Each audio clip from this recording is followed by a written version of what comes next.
One last thing. Can you give me a mushaf, please? بسم الله الرحمن الرحيم الحمد لله رب العالمين والصلاة والسلام على رسوله الكريم وعلى آله وصحبه وسلم تسليما كثيرا. Okay, alhamdulillah, we're back now after a 1 week break, and this, so I'll just go over a very, very quick overview of what we covered the last time.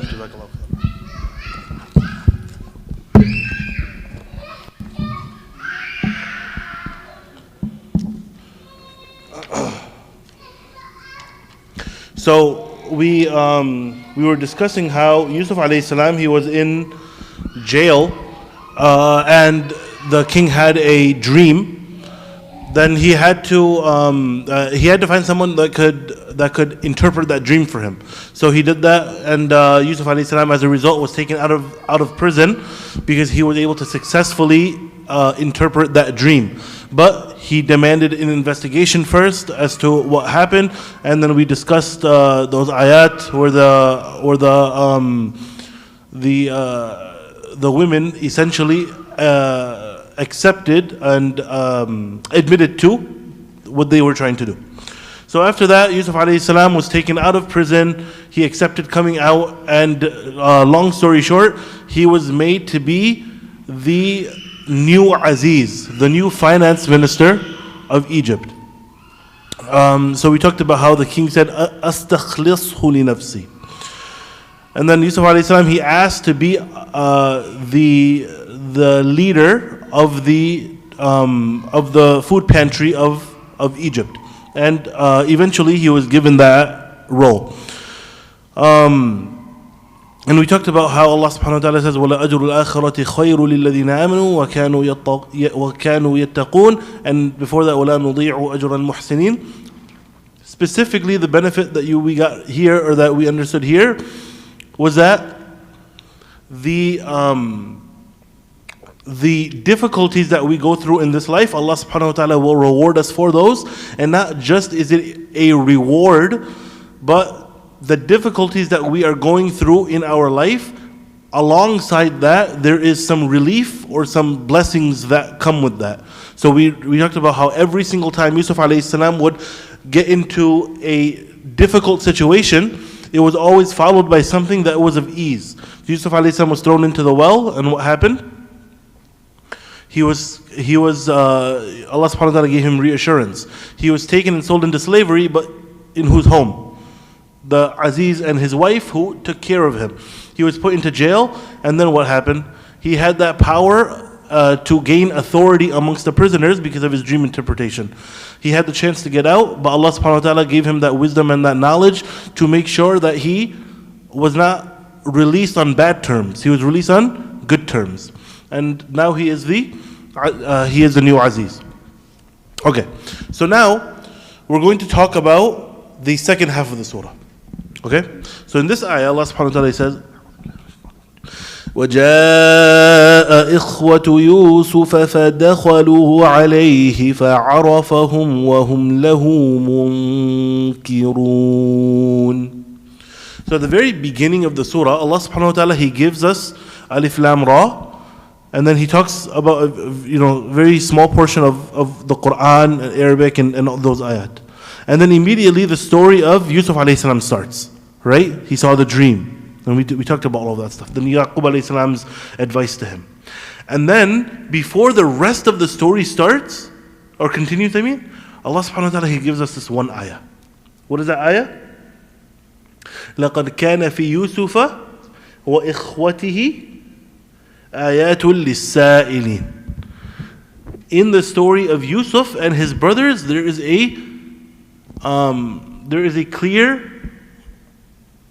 evidence, clear proof, a clear miracle for those who wish to ponder on this. Okay. At the beginning of the surah, Allah subhanahu wa ta'ala, He gives us two things. Yusuf wa ikhwati, and his brothers. But up until now, who is being talked about? Almost exclusively Yusuf alayhi salam. Almost exclusively. At the beginning, there's those few ayat of this is what the brothers did. They threw him into the well, etc., etc. And then It's just Yusuf alayhi salam's life. For so long. Now we come to ayah number 50. What is this? 58. Come to ayah 58. Alright? It's a little bit more than half of the ayah, of the surah. And now Allah subhanahu wa ta'ala is starting to talk about the brothers. And this is the relationship between Yusuf and his brothers. So it's not like this ayah at the very beginning just talks about Yusuf and his brothers and then that's it. It just talks about Yusuf alayhi salam the whole time. But it's almost like Allah subhanahu wa ta'ala is telling us that there's two halves to this story. The first half is Yusuf alayhi salam all by himself and now that's finished. Now the other half is what we need to discuss. Everybody with me? All right.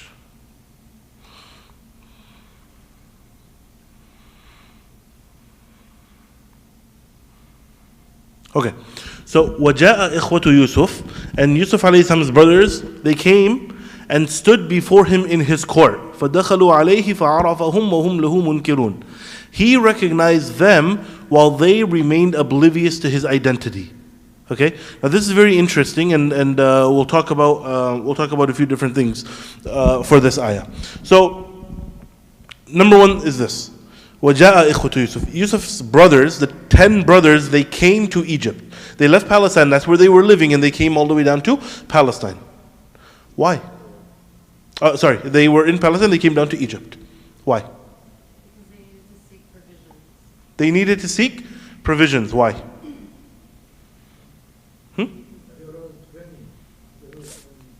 There's a famine going on, right? So most of the Mufassirin, they say that the time period here is around the first year of the drought. Okay. How long has it been since Yusuf alayhi salam became the Aziz?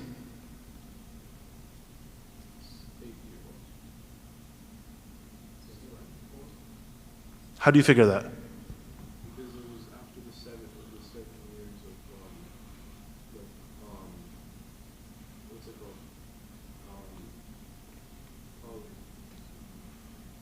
Abundance. Abundance, thank you. And if you said also if it's like the first year of famine,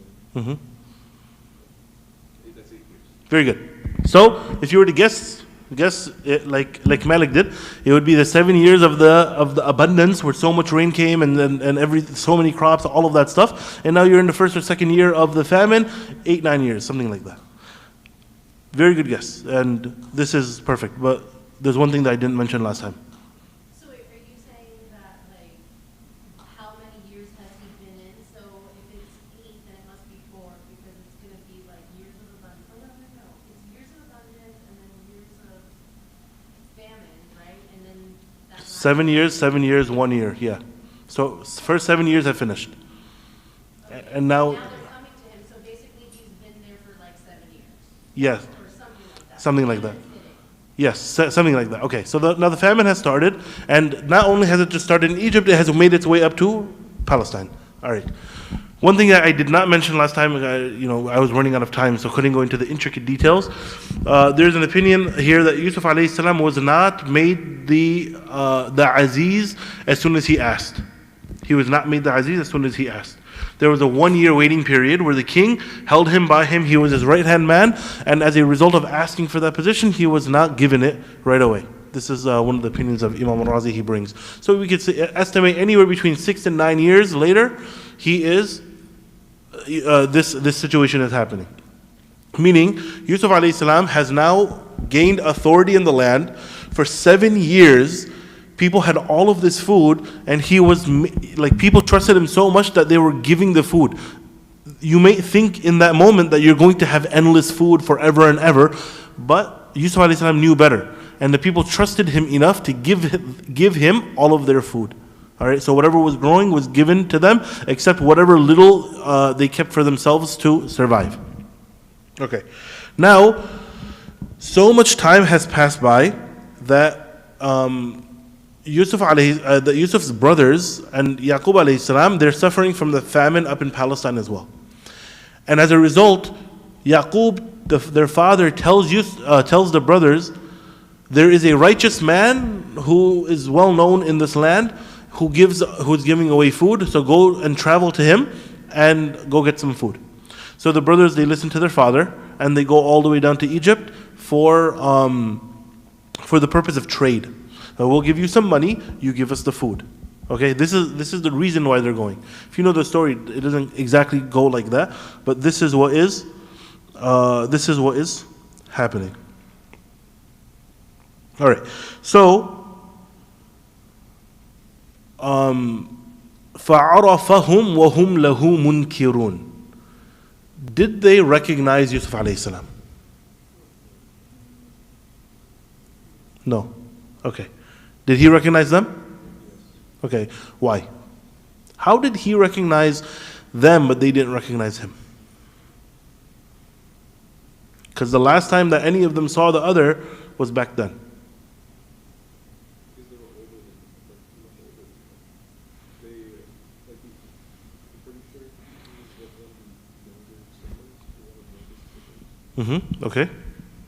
So he was the second to youngest. Only Binyamin is younger than him. But how does that answer the question? He recognized them. They didn't recognize him.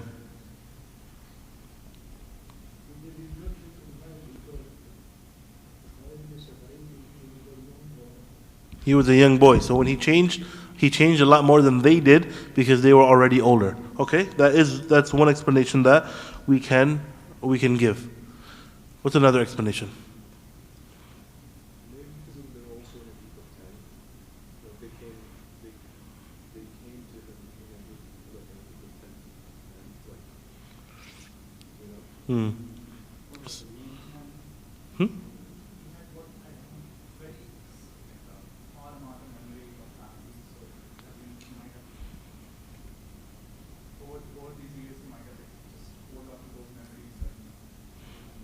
He had very few memories, so he held on to whatever he did remember. Okay. Anything else? So there are a few different opinions on what happened. So the first is that Yusuf alayhi salam. Does it have to do with the dream? Kind of. So I'm going to get to that part as well. So Yusuf alayhi salam, there's a few different possibilities of what happened. The first and easiest way to explain this is that Allah subhanahu wa ta'ala gave him that knowledge that these are the brothers, and that's how he recognized them. Another is that they all looked similar and they had some identifying markers that they could have seen one another. But Yusuf alayhi salam was much further away than they were because he was the king, he was sitting on his, he was the Aziz, he was sitting on his throne, he was much further away with the guards, so it wasn't easy for them to see him. But there's some power here in this word. فَعَرَفَهُمْ. He knew them. وَهُمْ لَهُ مُنْكِرُونَ. What does munkir mean? Denying.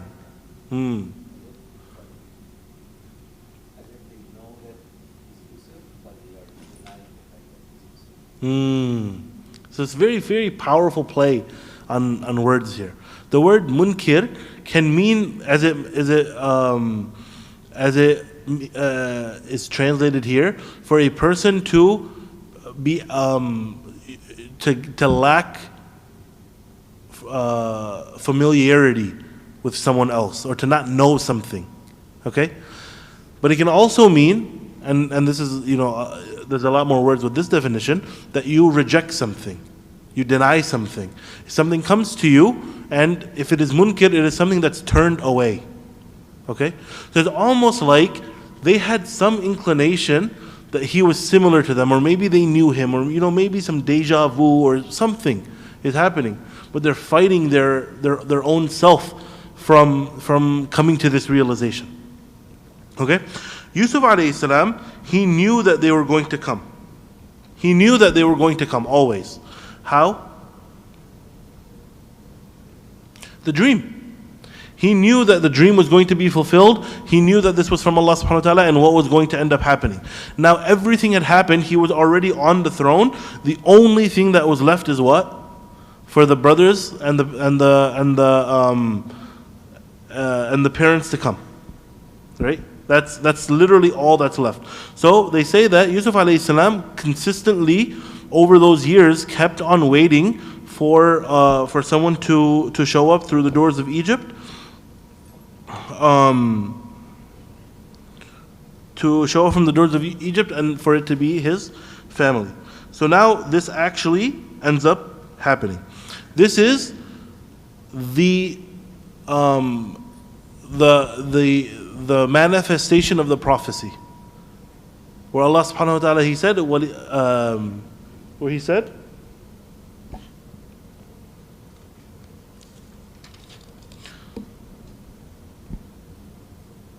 لَتُنَبِّئَنَّهُمْ بِأَمْرِهِمْ هَذَا وَهُمْ لَا يَشْعُرُونَ. You're going to tell them about what occurred, but they're not going to know. You will inform them of everything that happened in the past. This is the starting of that. As we get to the end of the story, we're going to see exactly what happened and how Yusuf alayhi salam describes it to them, but this is the beginning of that prophecy. Okay. So I answered all of this. ولما جهزهم بجهازهم قال ائتوني بأخ لكم من أبيكم ألا ترون أني أوفي الكيل وأنا خير المنزلين فإن لم تأتوني به فلا كيل لكم عندي ولا تقربون قالوا سنراود عنه أباه وإنا لفاعلون. There's so much information in these ayat. Okay. وَلَمَّا جَهَّزَهُمْ بِجَهَازِهِمْ. What does that mean? Essentially means jahaz is the everything that you need in order to go on a journey. Okay? So nowadays, let's say you want to go from here to New York. It's going to be a 3-hour trip. What are you going to do? Let's say you're going to go for the weekend. What are you going to do? You're going to pack some extra clothes. You're going to bring, some water, some drinks for the ride, maybe some snacks for the ride. It's a 3-hour trip. If you have kids, maybe some games or, whatever, so that they're preoccupied. Jahaz is all of the things that you need for the trip. Okay? وَلَمَّا جَهَّزَهُمْ بِجَهَازِهِمْ. Once he had loaded them with their supplies. What is this in reference to? The things that they came for, right? They are in the middle of a famine, and they left from Palestine, came all the way to Egypt for food. So the bijahazihim is two things that it could mean. One is just the food. The second is, not only did Yusuf alayhi salam give them food and the provisions that they wanted, but he gave them even more. He gave them things to make them comfortable. He gave them some extra. He gave them things to make them comfortable, like sleeping arrangements and all of this as well. Then, قَالَ ائْتُونِي بِأَخٍ لَكُم مِّنْ أَبِيكُمْ. He said, bring me the brother that you apparently have on your father's side. Okay. أَلَا تَرَوْنَ أَنِّي أُوفِي الْكَيْلَ وَأَنَا خَيْرٌ مُنزِلِينَ. Don't you see that I give the full amount and that I am best at providing lodging, meaning where you're going to stay for the night? Okay, here's the question. Or let's see if you can figure it out. What's the question here? How does he know? This is a random person in a whole different country that the brothers, these 10 brothers are coming here, and all of a sudden they say, this random man who is in charge says, go get your other brother too. How does he know? What do you think the answer is?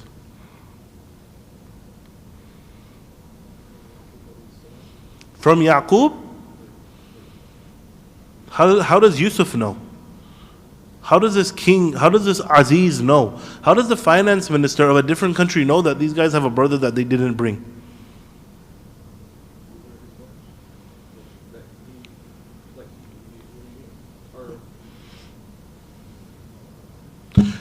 You are correct. He is their brother, so he would know. But the question isn't how Yusuf knew. It's a little different. How did the finance minister, who is Yusuf, but how did the finance minister of another country know that I have a brother at home? Because if Yusuf said this, قَالَ ائْتُونِي بِأَخٍ لَكُم مِّنْ أَبِيكُمْ, the first question that the brothers would have asked is, how do you know that there's a brother? How do you know we have a brother that we didn't bring? They would be surprised. But there's no surprise here. What do you think the answer is?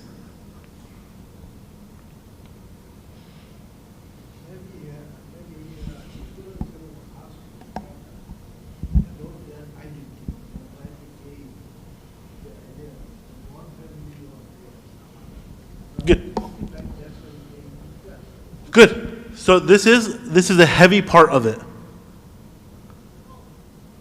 They didn't even bother to question because, like, Yusuf had made them comfortable. If someone was to say, you have, X amount of family members that live inside of your house, and you've never met that person before, even though they're making you very comfortable, wouldn't you question, how does this person know who lives inside of my home?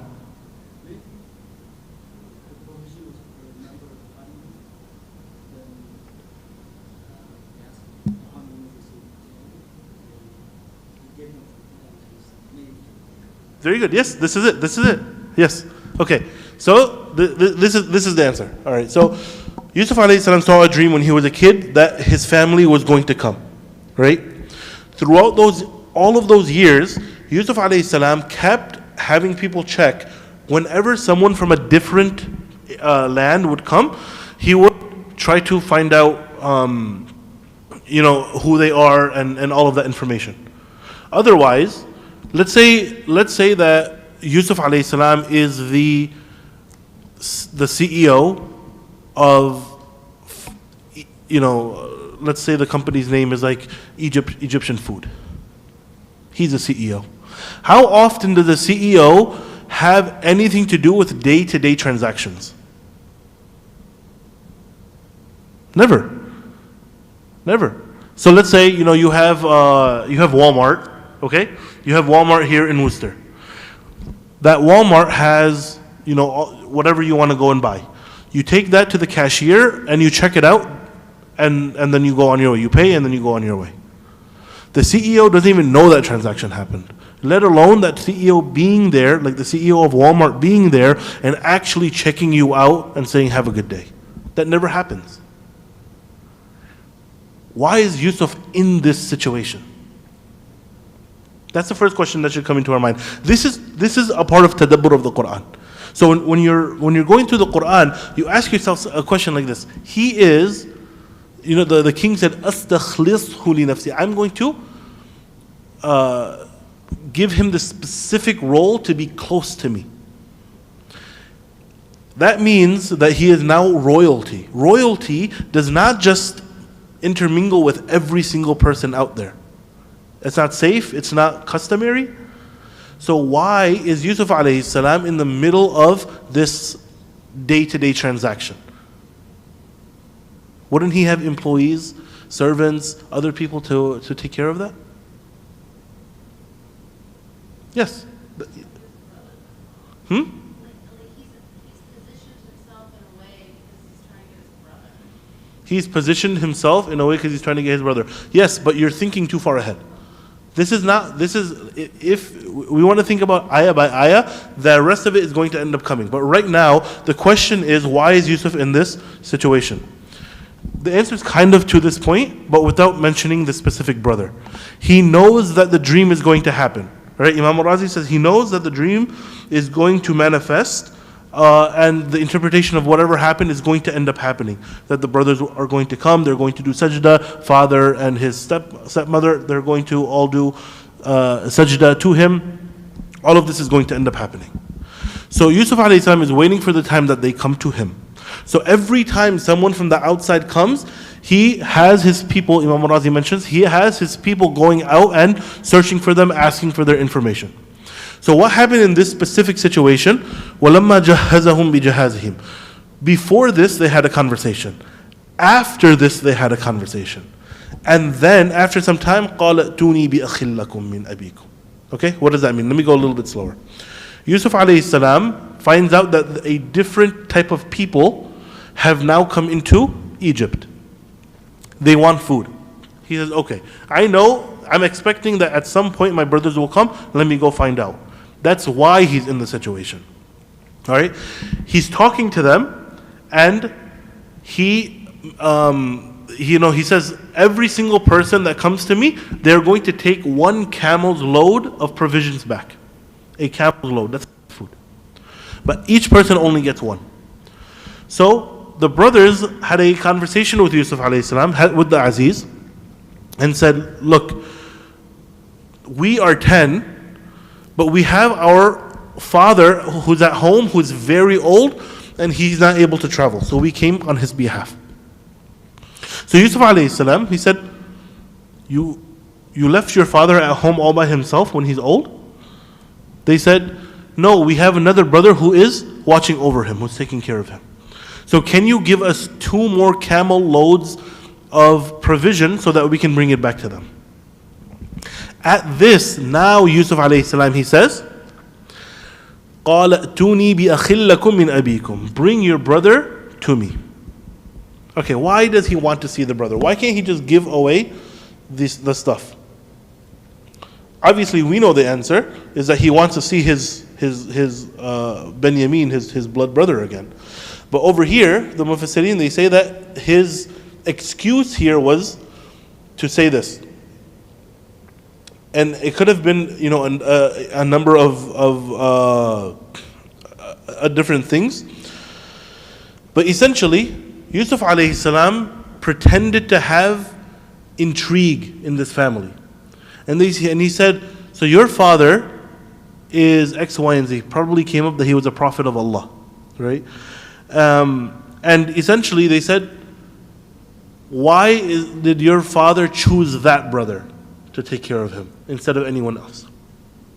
So they said, one opinion, our father loves him more than he loves us. Benjamin more than he loves us. That's why he asked. Okay. Now Yusuf alayhi salam gives them a response back, and he says, you have told me about how intelligent your father is, how wise he is. He's much older. And you, 10 brothers, are also intelligent. You're all very good looking. You're strong, young men. If your father prefers this other brother to you, I have to meet him. I have to meet him.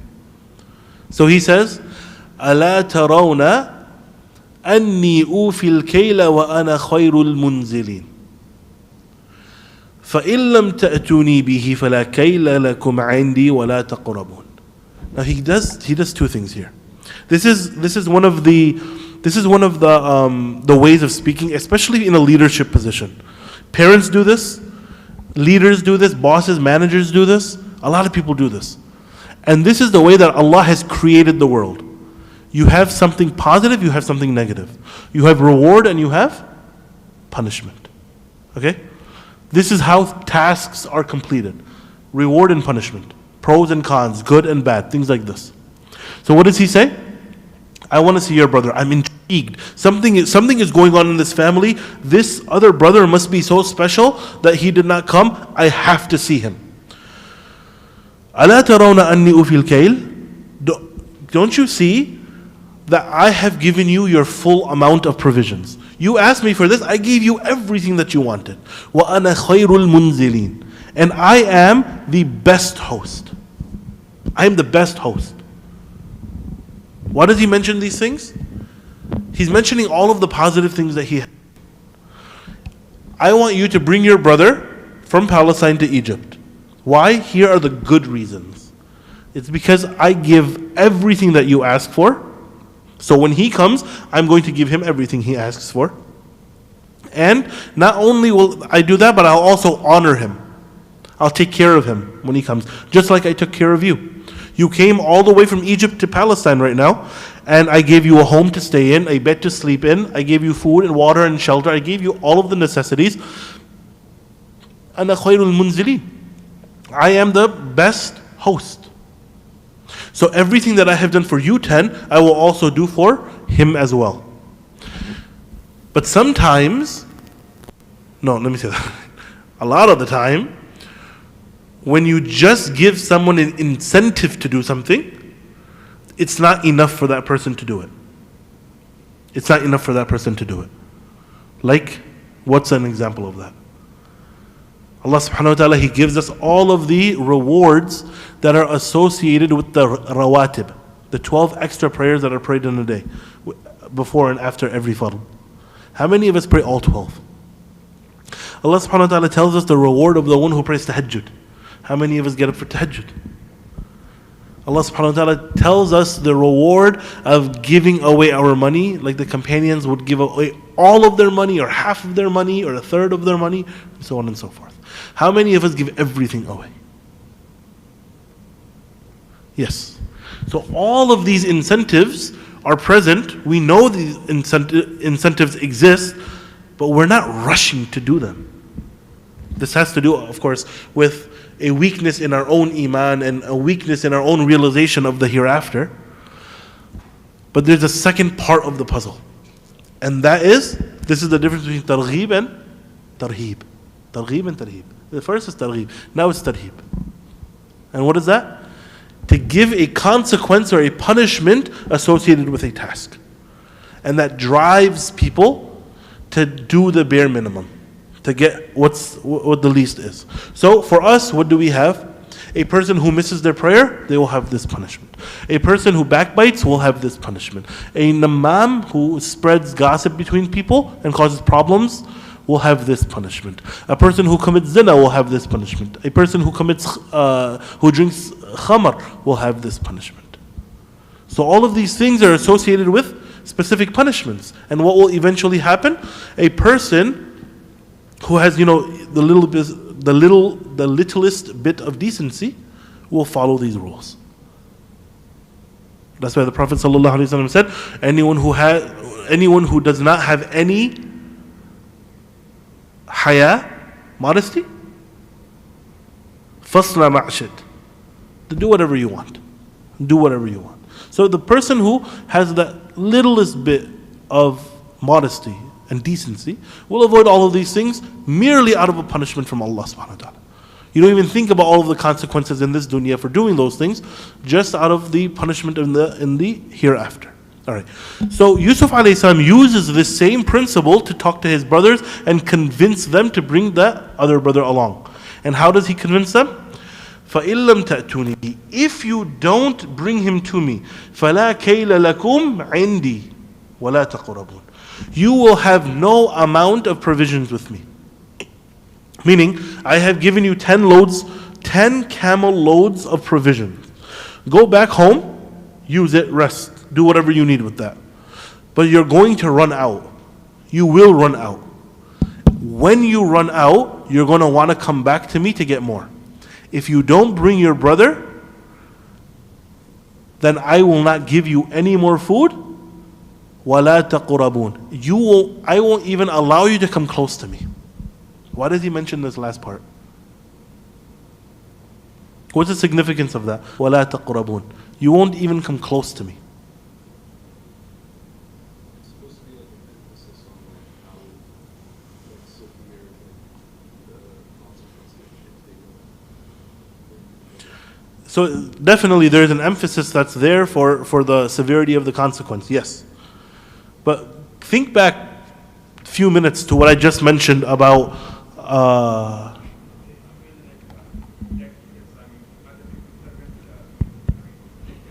yes.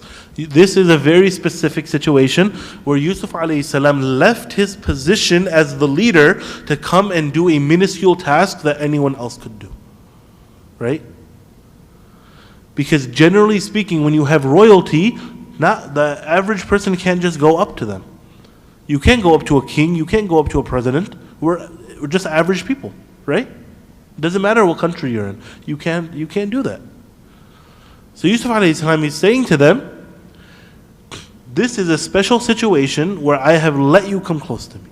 If you don't bring your brother, the one I'm so interested in seeing and meeting, then not only will I give you zero food, you won't even meet me next time. You won't even meet me next time. How powerful. So this is the opposite.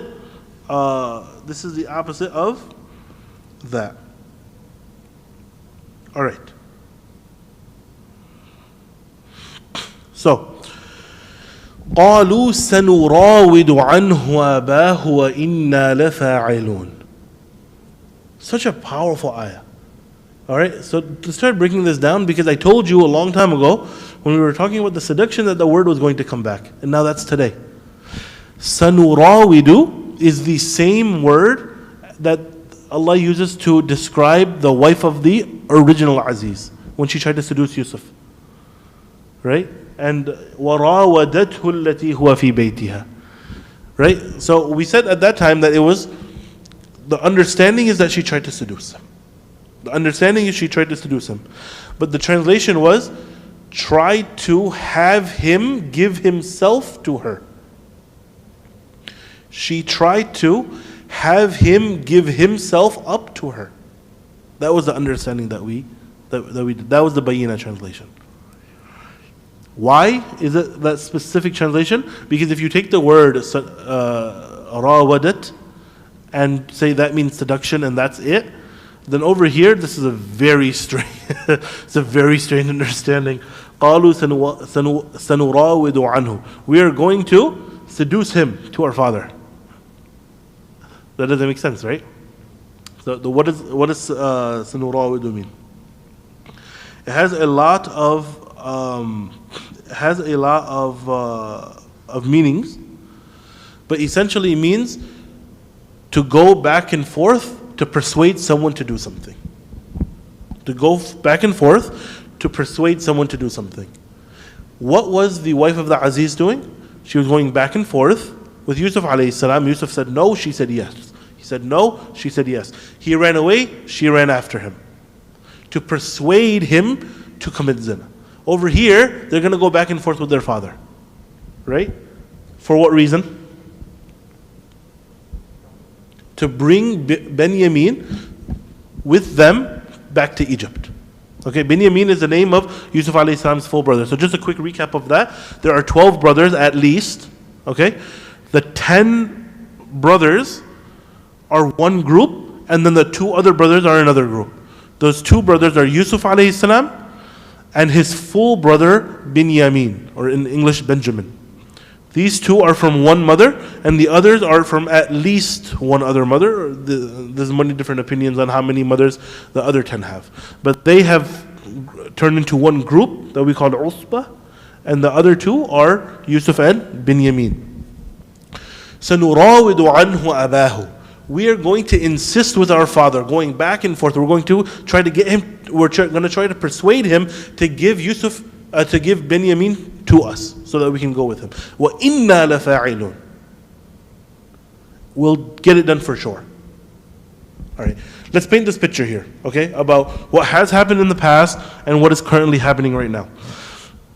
These men, the 10 brothers, they realize that their supply of food may get cut off. The only way for them to keep it is to do what the Aziz says, what Yusuf alayhi salam, the Aziz says. So in that moment, if you want to think about it as a person who is, I'll give you 2 different examples, but you can think of it whichever resonates with you more. You have an employee who is sitting with his supervisor at work, and the supervisor says, you have done this well, you have done this well, and you have done this well. But you are lacking in this, this, and this. And if you don't fix it by the end of the quarter, you're fired. That's one example. The other example is a kid in school. He gets into some trouble at school, and he has to go to the principal's office.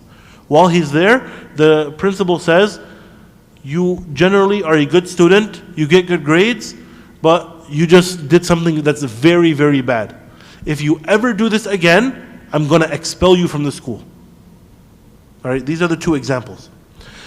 What is the employee and what is the student going to say in that situation? Typically speaking, they're going to give reassurance to whoever is reprimanding them, whoever is yelling at them. I promise I will never do it again. It'll never happen again. I'm going to be good. I'm going to get my work done. I'm never going to get into a fight. I will never say something bad. Whatever you have to say to survive that conversation. Whatever you have to say. That's just a natural way of life. This is a typical example of the way that it would follow. This is the exact same scenario playing out. Yusuf alayhi salam wants something. Then he says to them, you have to do this. He says, think about the good that I have done for you that gives me the right to ask you for something. I have given you your full measure and I have been the best host to you. Now if you don't do what I want you to do, which is to bring your brother, then I'm going to cut you off from the supply and I won't even let you come close to me. As a result, they feel like their backs are against the wall, and what do they do immediately at that point? قَالُوا سَنُرَاوِدُ عَنْهُ أَبَاهُ. We're going to argue with our father, we're going to debate with him, we're going to try to persuade him, we will say anything that we have to do to get this done. وَإِنَّا لَفَاعِلُونَ. And we will definitely get this done. وَإِنَّا. Yeah.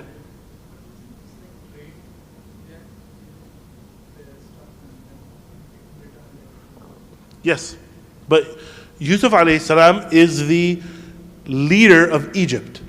He has no obligation to give food to outside of Egypt. His own people are starving. They don't need money in the middle of a famine. What are you going to do with money? They need food to survive. So that's a good question. But Yusuf alayhi salam has no need for their money and he can cancel the transactions. I don't have to sell something that I don't want to. وَإِنَّا لَفَاعِلُونَ. Inna is heavy emphasis. The lam before لَفَاعِلُونَ is heavy emphasis. And then when they say فَاعِلُونَ, what does that mean? Does it mean we're going to do it?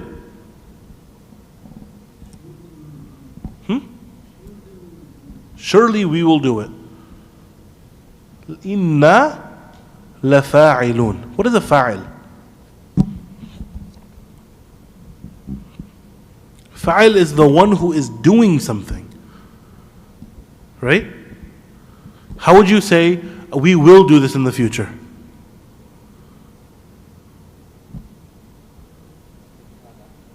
سَنَفْعَل. سَنَفْعَل. But they didn't say that. They said the noun form of it, لَفَاعِلُونَ. Why? Because this is a way of giving even more emphasis. This is in these two words, they have three levels of emphasis. Inna, like certainly, indeed. La is another added component of emphasis. And then fa'ilun is not that surely without a shadow of a doubt we're going to do this. It's we are doing this. So when you speak in this manner, it means you not only do you plan on doing it, but you have full conviction that you're going to get it done. So it's something like, even in English we kind of have this, where someone will ask someone for something else, and instead of saying, I'll do this, they'll say, consider it done. Consider it done. It's the same concept, because you're trying to add so much emphasis into the fact that it will definitely end up happening that you don't even need to say you're going to do it. You're saying it as if it's already been done, or that you're currently doing it right now. That is the power of these words. All right. So they're so scared that they're not going to have any more food that they're saying at this point, we are going to do whatever we need to do in order to get our brother here. All right. How much time do we have left? Can we do one more ayah? Yeah, we can do one more ayah. All right. Actually, I wanted to finish. I wanted to do much more than that, but alhamdulillah. Assalamu alaikum. Yeah. Was that phrase that وإنا لفاعلون. No. وإنا لحافظون and وإنا لناصحون. وإنا له لناصحون وإنا له لحافظون. Yes. Which is also going to come up again, right? So now in this last ayah for today, وقال لفتيانه جعلوا بضاعتهم في رحالهم لعلهم يعرفونها إذا انقلبوا إلى أهلهم لعلهم يرجعون. And he spoke to his young attendants, put their payment back in their bags so they might recognize it upon getting back to their families. That way they should return.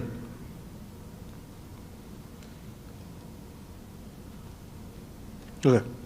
So this is very interesting.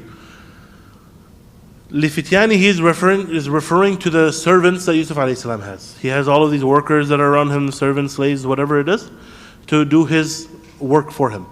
إِجْعَلُوا بِضَاعَتَهُمْ فِي رِحَالِهِمْ. Put their merchandise, their whatever things that they have brought, back into their bags for them, back into whatever they have gotten. So here the understanding is they're there's a transaction happening. They're buying food, right? They're buying provisions at the expense of giving money. So Yusuf alayhi salam is saying, take the money that they have given us and put it back in their bags. Take the money and put it back inside of their bags. لَعَلَّهُمْ يَعْرِفُونَهَا إِذَا انْقَلَبُوا إِلَىٰ أَهْلِهِمْ. Perhaps they'll realize that it's there once they go back home. لَعَلَّهُمْ يَرْجِعُونَ. And as a result of them noticing that this is inside of their bags, they're going to come all the way back here.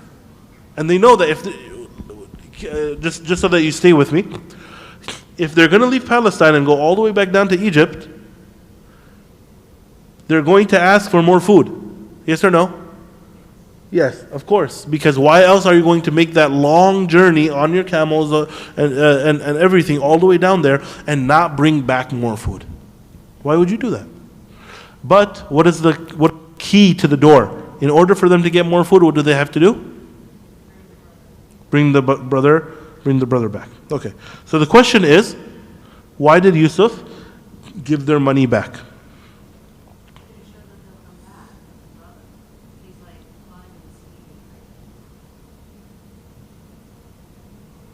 Okay. What else?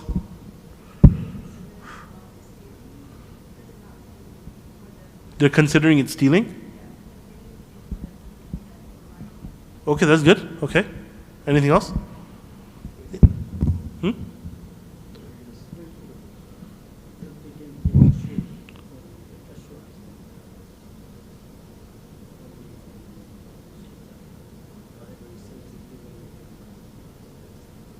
We'll do when you come back? Oh, Yusuf can ensure that they're going to come back. The brothers will come back. When they come back with their brother,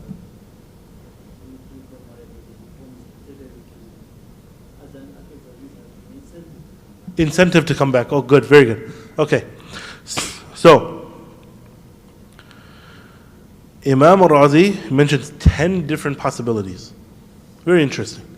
10 different possibilities as to why Yusuf alayhi salam put it back into their bags.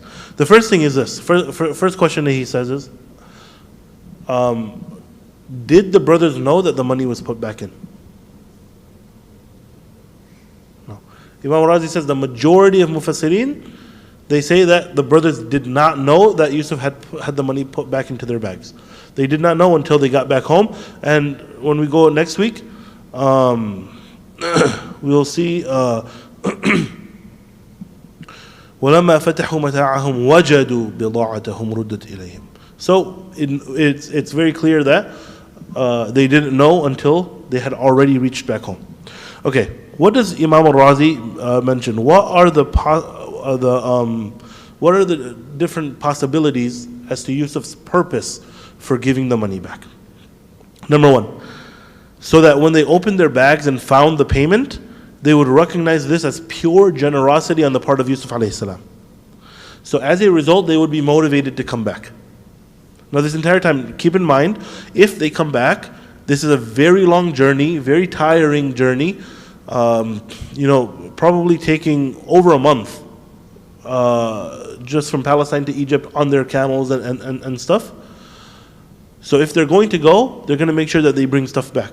So if they think that the Aziz Yusuf alayhi salam is so generous, they're going to make sure that they do whatever they can to get the stuff back, to get more of the provisions. That means the brother has to come with them. So that's number one. Number two, he feared that their father did not have enough silver to allow them to return. Meaning, what happens, because Yusuf is thinking, he's thinking in 3D. He's thinking so far into the future. They came all the way here from Palestine with their silver coins to pay for all of this provision. I'll send them back, but what happens if I keep this money and they don't have enough money to buy more? Why would they even make the journey all the way back here? So let me give them the money back so that they have this thought, okay, we have enough money to buy more if he wants to charge us a second time. That's number two. Number three, Yusuf alayhi salam's intention was to make this an extra support for his father. Times are tough right now. There's a famine going on. Yusuf alayhi salam's intention was to provide for his father, who's elderly and can't provide for himself. That's number three. Number four, he felt that it would be bad manners to expect payment for food from his father and brothers at a time where they have such need. Okay? So this is from his good manners. My father and my brothers are starving in Palestine and I have food here. How can I charge them for food? This is my duty to feed them. That's number four. Number five,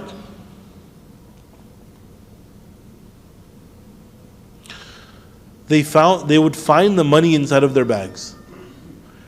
And then they would think to themselves, is this a mistake? Because if it's a mistake and they are prophets, the sons of prophets, then they can't just keep the money. That would be stealing. And they have to go and fix that mistake.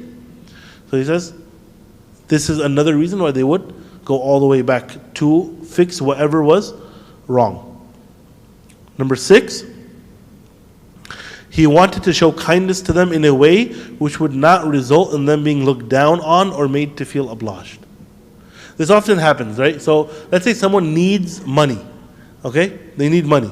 They're not going to stand up in front of the entire community and just ask for money because they may feel embarrassed, they may feel shy, they may feel like they're going to be judged, whatever feelings that they may have. So they don't want to ask in front of everyone. And a person who knows that another person is in need, he doesn't make this, he doesn't make a show out of it. He doesn't like, okay, this person is in need, I'm giving him X amount of money. No, you do it in private. This preserves the dignity of the person that you're giving it to. And this is what is expected from Allah.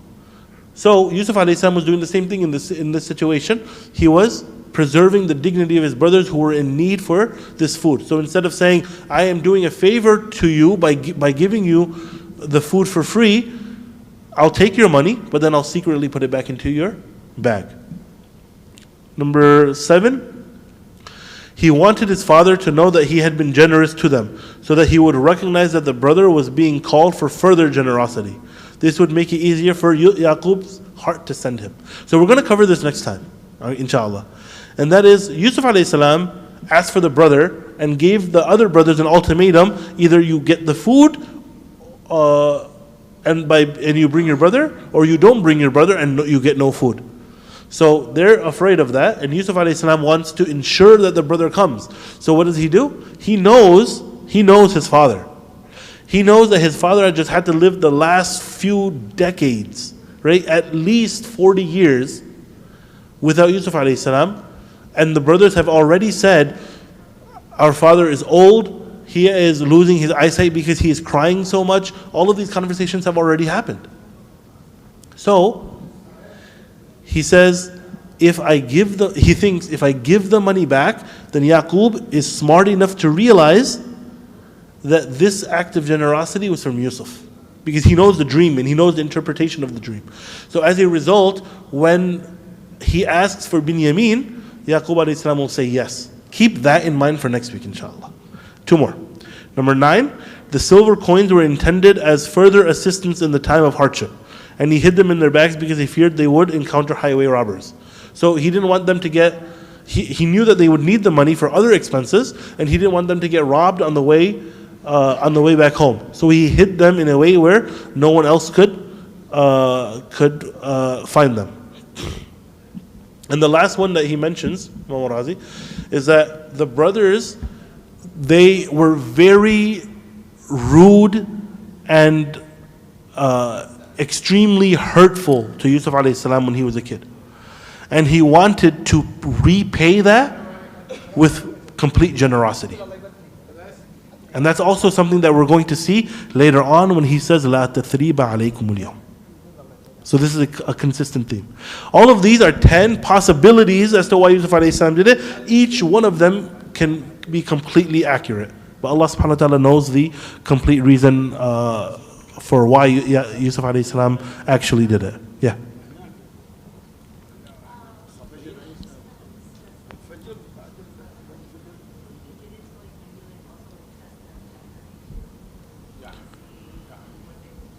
To test their integrity.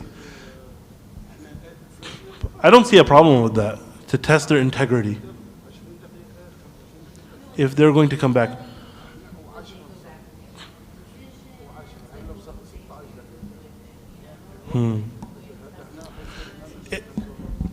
It's a possibility. We can't say that it's not a possibility. But Yusuf alayhi salam knows what his brothers are already like, and if he was dependent on that money, like if he needed that money, he wouldn't have done that, because from his own perspective, more likely than not, they would have wasted that money or done something bad because of his previous bad encounter with them when he was a kid, and they threw him into the well. So he would have no reason to give them the benefit of the doubt. But as a result of of them being prophets and the culture of having integrity with your money, then they would feel a cultural sense of having to fulfill this requirement. So it's possible that he was doing it, but still, just like all the other examples, Allah knows best as what the reason is why Yusuf alayhi salam did this.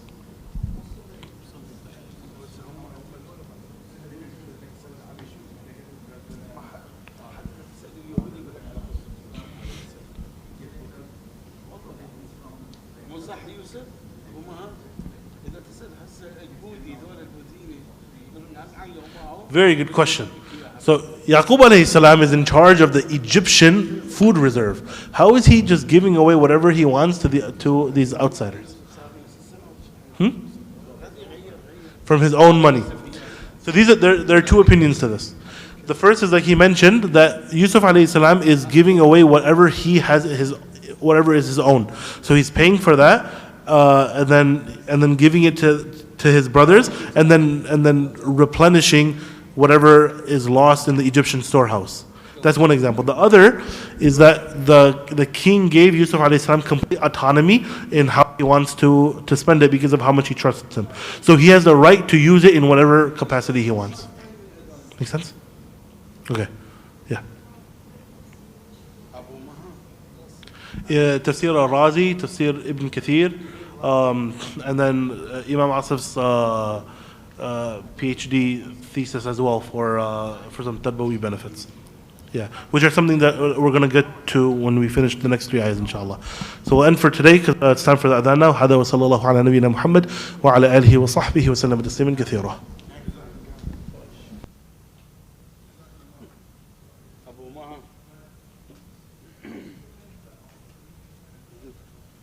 Last time. Video? Yeah, video. بسم الله الرحمن الله أكبر الله أكبر الله أكبر الله